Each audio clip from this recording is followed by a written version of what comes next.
Have you ever noticed that when you bend a paper clip again and again, it becomes harder, and then suddenly breaks? Why does metal become stronger when we deform it? Isn't deformation supposed to make it weaker? Today we are going to understand one of the most important concepts in material science, work hardening, also known as strain hardening. And trust me, once you understand this, stress-strain diagrams will never confuse you again. What is work hardening? Work hardening is the phenomenon in which a metal becomes stronger and harder when it is plastically deformed. In simple words, when we permanently deform a metal, by bending, rolling, hammering, or drawing, its strength increases. But there's a catch. Its ductility decreases. So the metal becomes stronger, harder, less ductile, more brittle. Why does work hardening happen? Now let's understand what is happening inside the metal. Metals are made of crystals.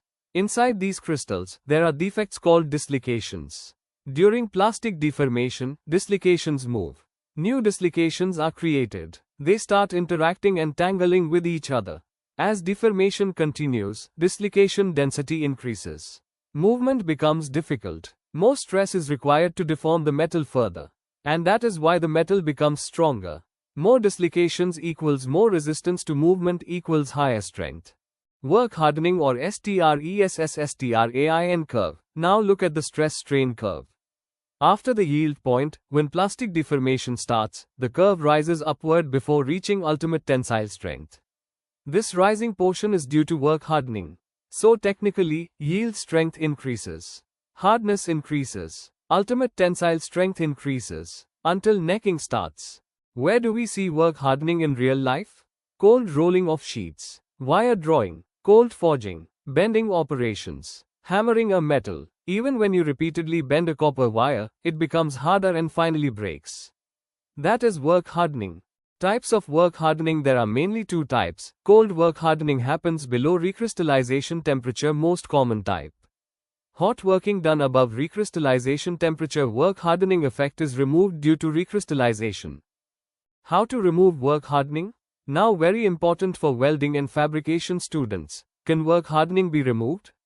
Yes, by heat treatment. Specifically, annealing. During annealing, recovery happens.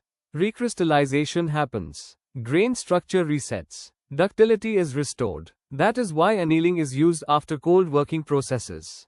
Advantages of work hardening: increases strength, increases hardness, improves wear resistance, no need for heat treatment. Useful for strengthening thin sections. Disadvantages of work hardening: reduces ductility, makes metal brittle, can cause cracking, difficult to machine, residual stresses develop. So today we learned, work hardening is the increase in strength of a metal due to plastic deformation. It happens because dislocations multiply and block each other.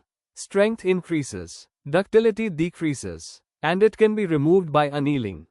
If you found this explanation clear, give this video a thumbs up, it really helps the channel grow. Subscribe for more deep engineering topics like heat treatment, creep, fatigue, fracture mechanics and welding metallurgy. And tell me in the comments, where do you see work hardening in your industry? Keep learning, keep building, keep engineering.